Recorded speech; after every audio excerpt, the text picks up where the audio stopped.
और 21वीं सदी जहां दुनिया चांद पर पहुंच चुकी है और नई ऊंचाइयों को छूने की बात कह रही है, वहीं हमारे समाज का एक हिस्सा आज भी अंधविश्वास के अंधेरे में कैद है। मंडला में अंधविश्वास ने एक और परिवार उजाड़ दिया, जहां जादू टोने के शक ने एक युवक की जान ले ली।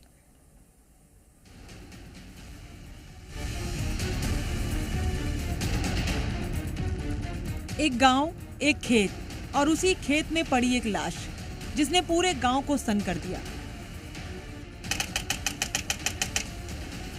इंद्र मरावी घर से निकले लेकिन वापस नहीं लौटे और अगली सुबह उनका शव खेत में मिला और मौत की वजह जानकर हर कोई हैरान रह गया। यह हत्या किसी जमीन के विवाद या पुरानी रंजिश की नहीं बल्कि अंधविश्वास की थी। पुलिस ने जांच शुरू की। घटनास्थल से मिले हर सबूत को जोड़ा गया और महज 24 घंटे के भीतर हत्याकांड की परतें खुल गई। पूछताछ में आरोपी ने जो बताया वो रोंगटे खड़े कर देने वाला था।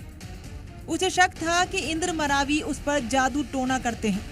बस इसी शक ने उसके भीतर के इंसान को मार दिया और कुल्हाड़ी से कई वार कर उसने इंद्र मरावी की जान ले ली। वारदात के बाद सबूत मिटाने की कोशिश भी की गई, लेकिन सच ज्यादा देर तक छिप नहीं सका। आरोपी द्वारा यह बताया गया कि उनका पुराना जादू टोना से विवाद था और रात में इसकी पत्नी से विवाद हुई थी। पत्नी को यह ढूंढने गया था, तभी अचानक जो इंद्रलाल है वह रास्ते में मिल गया एवं किसी से फोन से बात कर रहा था जो जादू टोने से संबंधित बात थी। उसे यह लगा कि ये मेरे ही परिवार को जादू टोने से खत्म करने के लिए साजिश कर रहा है। इसी बात पर से यह कुल्हाड़ी से मारपीट कर हत्या कर दिया। हत्या में इस्तेमाल कुल्हाड़ी पहले छिपाई गई, फिर तालाब में फेंक दी गई, लेकिन पुलिस ने उसे भी बरामद कर लिया। आरोपी और उसके साथी को गिरफ्तार कर लिया गया और अब कानून अपना काम कर रहा है। लेकिन कानून की कार्रवाई उस परिवार का दर्द कम नहीं कर सकती जिसने अंधविश्वास की कीमत अपनों की जान देकर चुकाई। और इंद्रलाल मरावी मेरे पति थे। क्या हुआ है? ये उसके मर्डर हुआ है। दाल सिंह परते और प्रमोद मरावी। क्यों मारे हैं आपके पति को?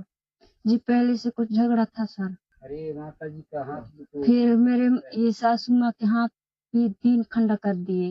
कौन तोड़ा था? प्रमोद ने तोड़ा था सर। तो फिर उसकी शिकायत वगैरह किए थे आप? जी। कार्रवाई हुई थी? जी। अब क्या चाह रहे हैं आपके? जी मैं तो उनको कड़ी से कड़ी सजा दिया जाए और जेल से कभी उनको छुड़ाया ना जाए। छोड़ना नहीं चाहिए उनको। लेकिन सबसे बड़ा सवाल, क्या सिर्फ आरोपियों की गिरफ्तारी से ऐसी घटनाएं रुक जाएंगी? प्रशासन सालों से जागरूकता अभियान चला रहा है, पुलिस लोगों को समझा रही है, फिर भी अंधविश्वास हर साल किसी न किसी घर का चिराग बुझा देता है। मंडला की ये घटना सिर्फ एक हत्या की कहानी नहीं है, बल्कि उस सोच की तस्वीर है जो आज भी अंधविश्वास को सच मान बैठी है। पुलिस ने आरोपियों को गिरफ्तार कर लिया है, लेकिन असली लड़ाई अभी भी बाकी है। लड़ाई उस मानसिकता से जो शक को सच और अंधविश्वास को न्याय मान लेती है।